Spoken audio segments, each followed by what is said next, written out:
What if I told you that money, this thing you work for, save for, and build your life around, was never really created to give you freedom? What if its true purpose slowly shifted, generation by generation, from storing value to subtly controlling behavior? For thousands of years, people used money to measure wealth you could touch, hold, and protect. But behind the smooth surface of history, something changed. Money stopped being something you owned, and quietly became something that could own you. And the most surprising part? Almost no one noticed it happening. This is the secret history you were never taught. Money is often described as one of humanity's greatest inventions, a simple tool created to make trade easier. But that's only part of the story. As civilizations grew and leaders gained power, something became clear. If you control the money, you control the people. What began as gold and silver, physical value, slowly turned into paper promises backed by trust, then into digital numbers that can be created, tracked, or restricted with a single decision. The shift didn't happen overnight. It unfolded quietly, through laws, crises, and institutions that claimed to protect the public while gaining unprecedented influence over everyday life. In the next 10 minutes, we are uncovering how money transformed from real, tangible value into one of the most powerful tools of control in human history, and what that shift means for all of us today. Chapter 1. The birth of value-based money. Long before banks, credit cards, and digital screens, money was nothing more than a practical solution to a simple problem. How do you trade fairly?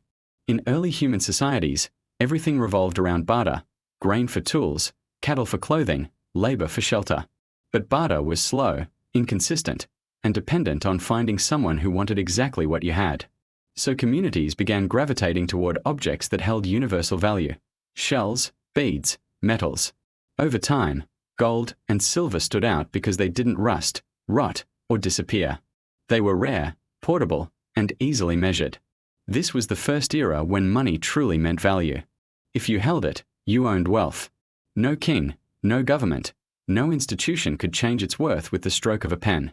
In this world, money wasn't a symbol, it was the substance itself. And that independence would become both its strength, and later, its downfall. Chapter 2. The rise of coinage and early control. As societies expanded, rulers realized something powerful. People trusted precious metals, but they trusted symbols, royal seals, stamped faces, official markings, almost as much. Coinage was born not just for convenience but for authority. When a king minted a coin, he wasn't merely shaping metal, he was shaping legitimacy. But with power came temptation. Many rulers quietly reduced the precious metal content of coins while keeping their face value the same. This tactic, debasement, allowed them to create more money without earning more resources. Citizens felt the consequences long before they understood the cause: rising prices, shrinking savings, unstable markets. It was the earliest example of money shifting from a store of value to a tool of manipulation. The metal still looked the same, but its meaning had changed. Control over money was no longer in the hands of the people. It was slowly concentrating in the hands of authority. Chapter 3. Paper money. From receipts to government power. Paper money didn't begin as money at all. It started as simple receipts, promises that gold or silver was stored safely with a trusted merchant. Instead of carrying heavy metal, people carried notes redeemable for real value. At first, it was a breakthrough. Trade became faster, safer, and easier. But governments soon recognized the opportunity. If a note represented gold, why not issue more notes than gold itself? Why not turn promises into policies? Over time, governments replaced private receipts with official currency, giving themselves the exclusive right to print money. What had once been an organic solution became a centralized system. Citizens trusted the paper because they believed it could be exchanged for something real. But quietly, subtly, the gap widened between the physical value and the symbolic promise. Money had begun its journey away from substance and toward the realm of controlled belief. Chapter 4. The birth of central banks. Central banks emerged as the ultimate gatekeepers of financial stability, or at least, that was the promise. Their public mission was to prevent crises, stabilize markets, and ensure trust in the currency. But their hidden power was far greater. They became the institutions that determined how much money existed, who received it first, and at what cost. By controlling interest rates and issuing currency, central banks could influence economies at a scale no previous authority ever had. Money creation shifted from physical labor, digging gold, crafting goods, to administrative decisions made behind closed doors. Economic growth, recessions, and even national debt became tied to policies rather than natural resources. This era marked a decisive shift. Money was no longer something found or earned, it was something designed. And whoever controlled its design controlled the direction of entire nations. Chapter 5. The End of the Gold Standard. For centuries, gold acted as the anchor preventing money from drifting too far into abstraction. Even when paper currency spread, the promise remained. You could always exchange it for a fixed amount of gold. But in the 20th century, faced with wars, debt, and mounting financial pressure, governments found the gold constraint too limiting. The final break came in 1971, when convertibility was ended entirely. Money officially became fiat, meaning its value was based solely on government decree. No gold backing. No inherent worth. Just trust. Trust that the issuing authority would maintain stability. But fiat money also enabled unlimited creation. It allowed governments to inflate, borrow, and manipulate value without physical restrictions. This was the moment money fully detached from substance. It became an idea, enforced by institutions rather than grounded in reality. And the public's understanding of money would never be the same. Chapter 6. Money as policy, not value. Once money was freed from the limits of gold, it transformed into a powerful tool for economic engineering. Governments and central banks could now create or destroy trillions with policy decisions, adjusting interest rates, printing new currency, or buying assets to shape markets. Money was no longer just a medium of exchange. It became the lever controlling inflation, employment, and national growth. But this shift came with a cost.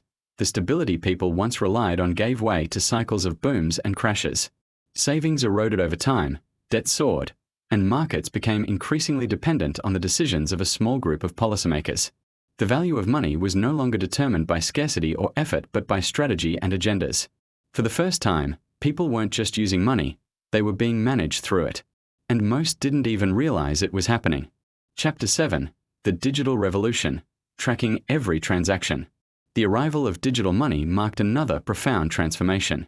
Physical bills and coins gave way to numbers on screens, accessible only through banks and payment systems. Every swipe, transfer, or tap created a trail, data about where you spend, when you spend, and how often you spend. Convenience came at the cost of invisibility. Unlike cash, digital money isn't neutral, it's permission-based. Banks can freeze accounts. Governments can monitor flows. Companies can analyze behavior. The line between financial life and personal life began to vanish. In this new era, money became not just a tool of exchange but a record of identity. The shift from physical value to digital data gave institutions a level of insight and influence that ancient rulers could only dream of. And as society moved closer to cashless systems, the question became unavoidable: who truly controls your money? Chapter 8. The Future. Programmable money and total control. As the world experiments with digital currencies, we enter a new chapter, one where money doesn't just move digitally but behaves digitally. Programmable money can enforce rules instantly: where it can be spent, when it expires, what it buys, and who can use it. Governments and corporations argue this increases efficiency, reduces fraud, and enhances security.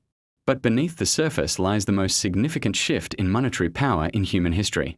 With programmable currency, financial behavior can be shaped in real time, rewarded, restricted, or redirected. Imagine tax collected automatically, benefits that vanish if not used, spending limited to approved categories. Money becomes code, and code can be modified. The final question is no longer about value. It's about autonomy. If money becomes programmable, then so does society. And understanding how we got here may be the only way to decide where we're going next. Money has traveled a long road, from shells and gold to paper promises, digital numbers, and now programmable code. Along the way, it quietly shifted from something we possess to something that can increasingly possess us. But understanding this transformation isn't about fear, it's about clarity. Because once you see how money has evolved, you realize something crucial. The real power has never been in the currency itself, but in the hands of those who shape it. And in a world where the future of money is being rewritten faster than ever, awareness becomes its own form of wealth. We can't change the past, but we can learn from it. And with that knowledge, we get to decide what comes next, whether money continues on the path of control, or whether it returns to something built on trust, value, and human freedom. The story isn't over. It's just entering its most important chapter.